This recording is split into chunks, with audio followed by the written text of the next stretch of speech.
in my journey to figure out a sustainable way of life and get in touch with my authentic strengths and limitations and to develop a business, taking a break from the dog care business for the entire month of June.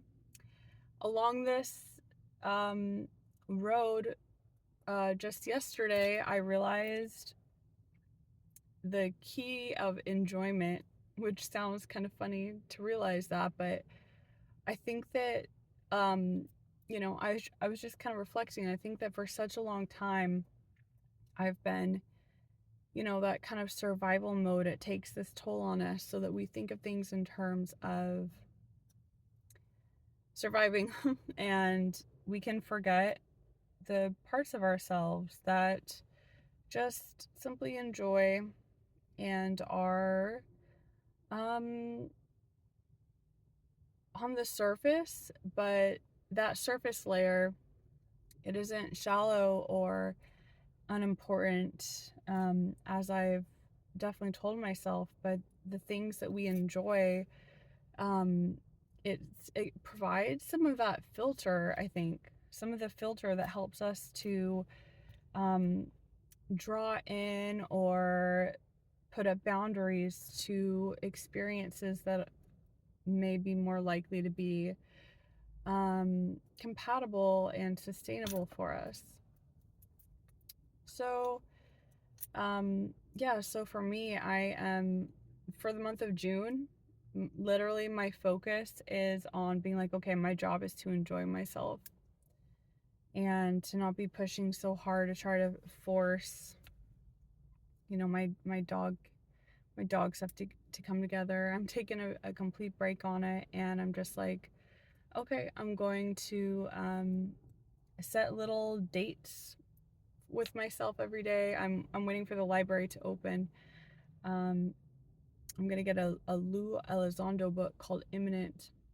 I heard about it online, and it sounds really interesting. It's about UAPs and um, but anyway, I want to set little dates with myself and just kind of tend to my life at home now that I'm finally free of house sitting. Get really cozy. Like, I've been getting up early and making breakfast for my boyfriend and I in the morning the past couple days, and it feels so nice. Like, going to bed early, getting up early. I'm um lately, when I've been trying to just like scroll on my phone and zone out and look at things, I notice, because I've been practicing presence for a few months or whatever, I just noticed that I feel stressed from looking online, and it's kind of lost that interest to me in the terms of always looking for the next thing that might like solve the whole problem for me, or that might provide the secret answer to solve all my problems, kind of thing. It's lost that type of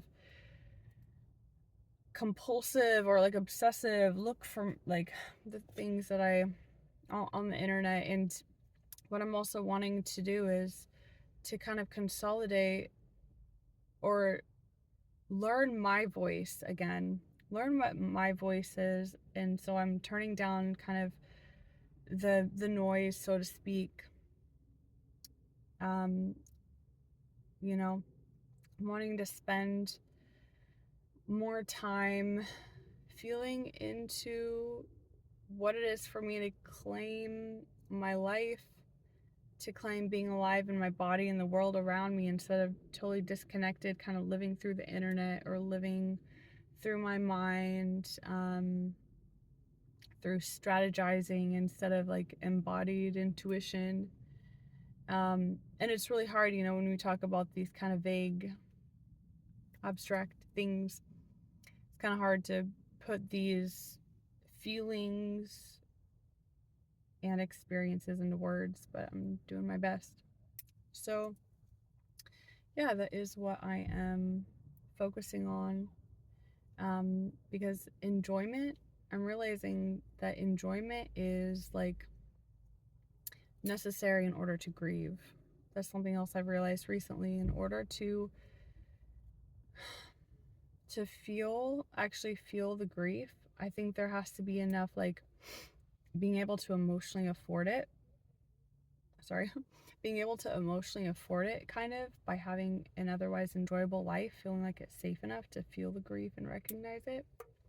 I think partly why I haven't been able to grieve, or kind of like been able to like set down or come to terms with the losses I feel regarding who I could have been, or who I theoretically could have been, or maybe who I still want to be, but I've defined my own authentic way of approaching it, and learn how to continue trusting myself and learning what my personal voice is.